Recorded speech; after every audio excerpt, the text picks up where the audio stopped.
back more businesses in the city of North Las Vegas? Because a lot of businesses have like went down, and then there's a lot of other groups that are, doing a lot of food selling, and a lot of them aren't even legal.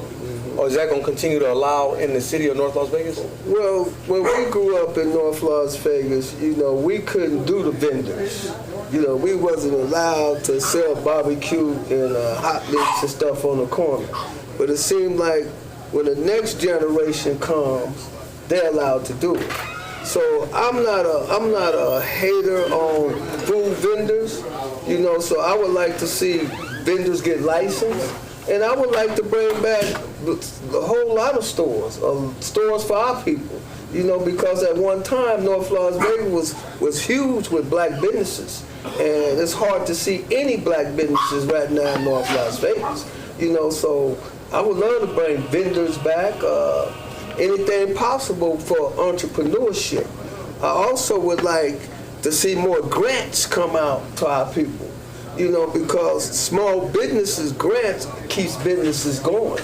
As you notice in Chinatown, they get $20 million every year to keep their businesses going. Absolutely. So, what about us? That's a good point. Yes, indeed. That's so a good point. I put my name in that mayor race to change, to help that. Because if you remember, I also had clothing stores in North Las Vegas. My brother has stores in North Las Vegas. And many more entrepreneurs, people that look like me, have stores in North Las Vegas. For some reason, when it comes down to the funding and the grants, people like us don't get them.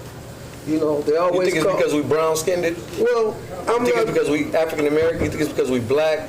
I'm saying because I'm black American. I'm not an African. I'm a black American. Okay. It's the war. It's the war against indigenous people. We are the indigenous people of this land, and the war have always been on us. So whatever they're gonna do to hold us back, they're gonna do. Our problem is, we accept everybody. Everybody's our friend, but we ain't everybody friends. So once they get their friends into positions, they don't hire people that look like me or you. They hire their friends. And as you see right now, you can go into a Chinese restaurant, you don't see not one black worker. You can go to a Hispanic restaurant, you don't see not one black worker. That's true. But if you find a black business, they hire any color it is.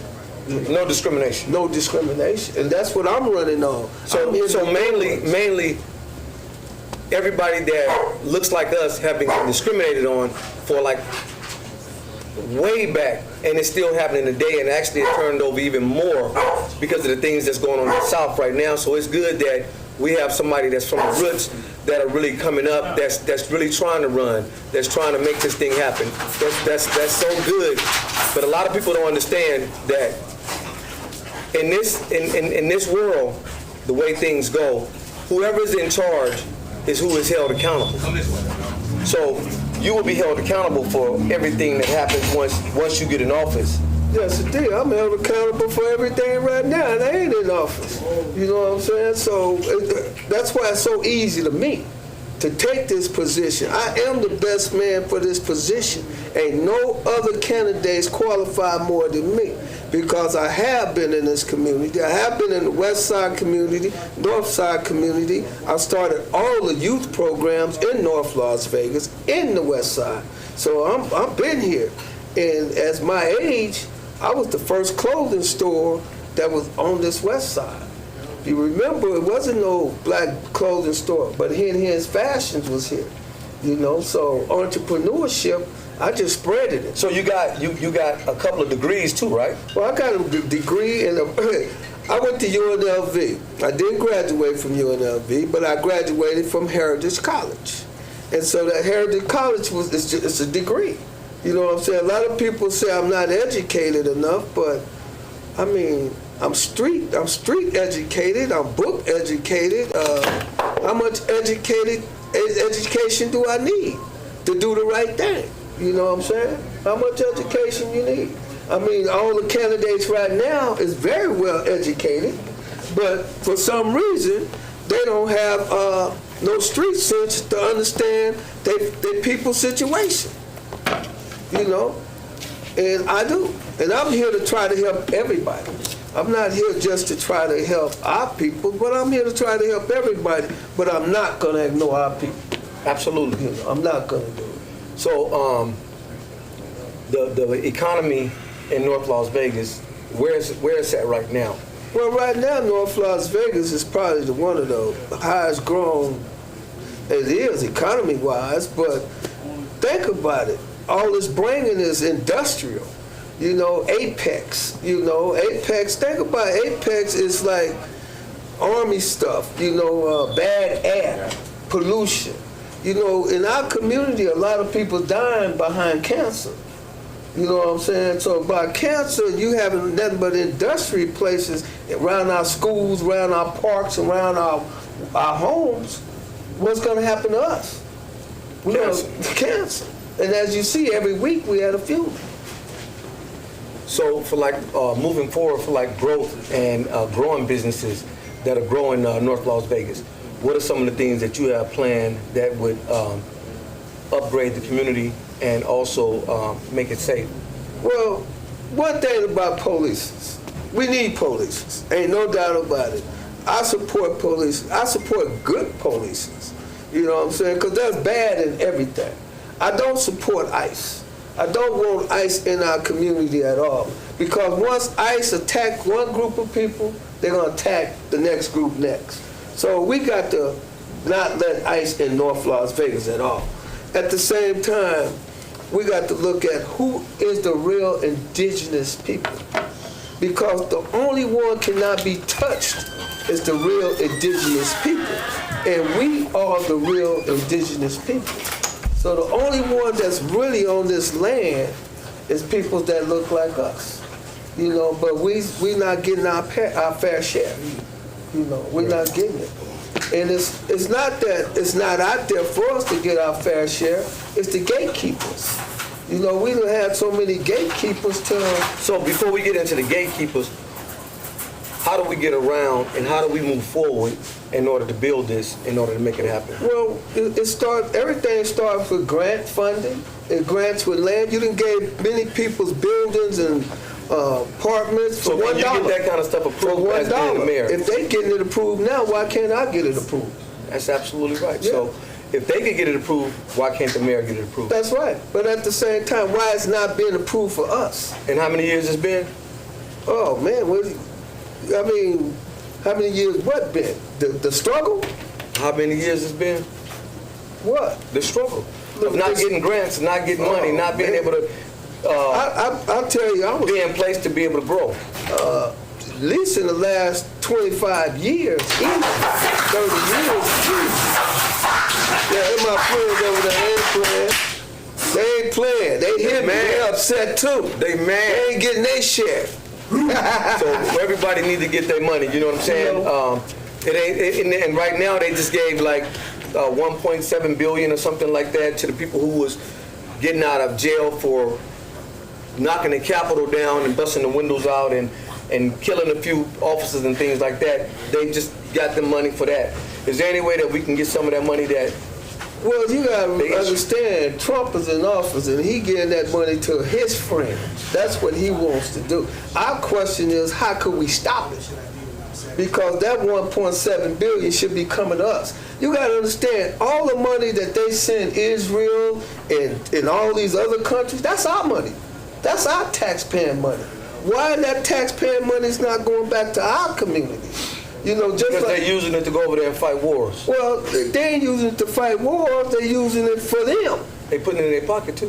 Of course. I mean, that's they sell. They sons sell all equipment. Right. So we borrow equipment from their sons, from their family members. You know, it's corruption. So when you get in office, what's the first thing you want to do? First thing I want to do, I want to get all the local peoples and everybody homeless. I want to get them off the street and in a home. You know, and then after we get them in a home, I want to be able to retrain them. Because you got to remember, the people that's homeless is the people that built this place. You know, they don't mean they bad people, they just mean bad time. And you know the government put crack in the system. You know the government put everything in here that's negative that hurt us. You know, so I'm here to lift us. I'm here to do anything I can to lift the people. And not only that, me and you both coaches. We broke our neck out there trying to help the kids, do fundraisers and stuff like that, right? Begging for money all day, every day. Every day, all day. 4 and 5 teams be able to travel across the country and be able to play basketball. And I'm glad that you mentioned that, because if y'all don't know about Southern Nevada Powerhouse, I was the coach of that team, went across the nation, made recognition in all of the major things. And to take those teams down there, it costed money to fly, vans, rooms. We down there 4 days, some days 5 days. If you go to the championship, you're there for a long time. And we've been to a couple of championships, and we also won the West Coast Championship. So when we talk about sports, and sports is not everything in the world, but we talk about sports because the thing about sports is it brings every nationality together. Not only does it bring every nationality together, but what it does is it allows people to be coached. It allows people to be able to understand and be able to see how the direction is to follow and to follow a leader, to somebody that's leading you into some great direction in a great place. Now, if you have a leader and you haven't won anything and you constantly following that leader, but you haven't won nothing, you haven't conquered anything, everything that you had went from here, it went down. So that's not really being a good leader. Being a good leader is when you bringing the people up and you putting people in position to be able to make things positive happen all around that circle or that area or that community. Those communities, those circles in those areas, those avenues that people are on right now in Las Vegas, North Las Vegas, Henderson, Summerlin, and all those places. But in North Las Vegas, there's really not a whole lot that's going on. They give people small programs that are black and probably let them go to the to the Raiders game and sit way up in the bleachers when they actually should be down there on the grass, on that turf. But if they were from out of town or out of this country, then they would get treated like that. I always like to bring up the point that they paid $30,000 just to fly T.I. to Las Vegas, him and Tiny. $30,000 just to fly him here. That wasn't for what they put in his pocket. That was for the private jet to get him here. And all that money could have been going to somewhere in the city of Las Vegas. And then when they handed T.I.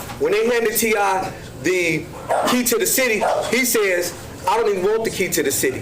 He said, what did I do to deserve the key to the city? While you got all these people over here busting their brain to help you. Those was his exact words. Why do I deserve a key? So the lady from Raw Remedy said, I'll take it. And as soon as she said, I'll take it, the first thing that happened is he said, okay, I'll see you afterwards. And she actually, I don't know if she got it, but listen, Las Vegas, North Las Vegas, Nevada, we're here and we've been here, and I guess we got to fight to the end. If ain't nobody listening, if ain't nobody paying attention, this property gonna get somebody's ear. Don't be a sellout to your people. Even if you see other people selling out, that don't make you a sellout. Just watch them and watch what happens. Continue your journey, walk forward, and wish the best for everybody. No hate, only congratulate. I am Michael Elliott on the Vague, and we're going to give my man Henry Thorne, that's running for mayor of North Las Vegas, some last words, and we're going to let y'all hear everything that he got to say, and then we're going to get back with y'all on this. You know, all that was fine and dandy, but we have to pay to rent the gyms. We have to pay the referees. We have to pay all that. The city is a community center. It should be open for the youth all day long, total free. Like it was when it was built. That's what it was built for, the community. As you see right now here today, there's no after-school programs at all for our kids. So what that leads you to? The pipeline to penitentiary. You know, you black leaders, you pro athletes, you guys that have money, this is your job. This is your job to give back to the peoples in your community, to build homes, to build apartments, to build business, to keep your peoples going. Because the little money you got, I don't care if you got 10 million, 8 million, 12 million, the little money you got don't change the color of your skin. But what I can tell you it can change a whole lot of little youth lives. You can change them. You can put them in summer camp. You can sponsor them yourself. You can build your own building. You can build your own warehouses. We don't need to go to nobody else because we have the finance.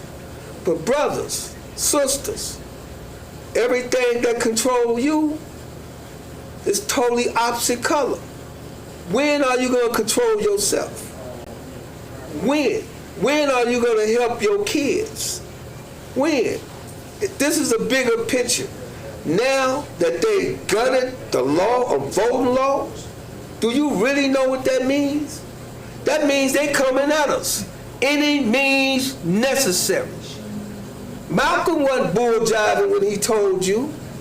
Martin Luther King wasn't jiving when he told you. Muhammad Ali wasn't jiving when they told you. Trump ain't driving right now.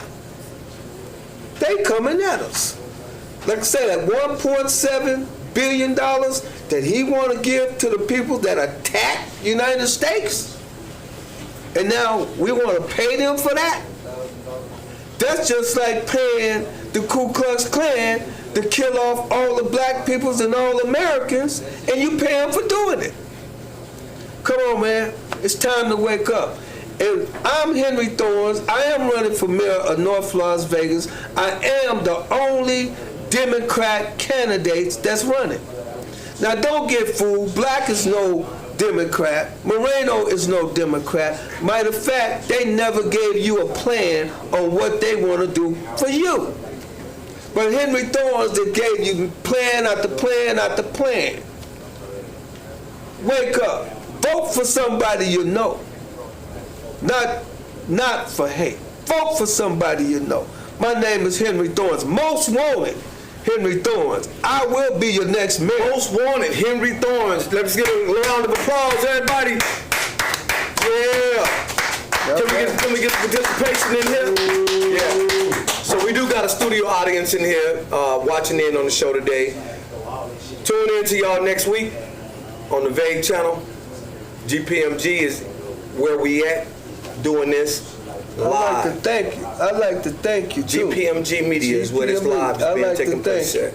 And if you have any time, you follow Henry Thorne, you follow me forever, I remember you forever.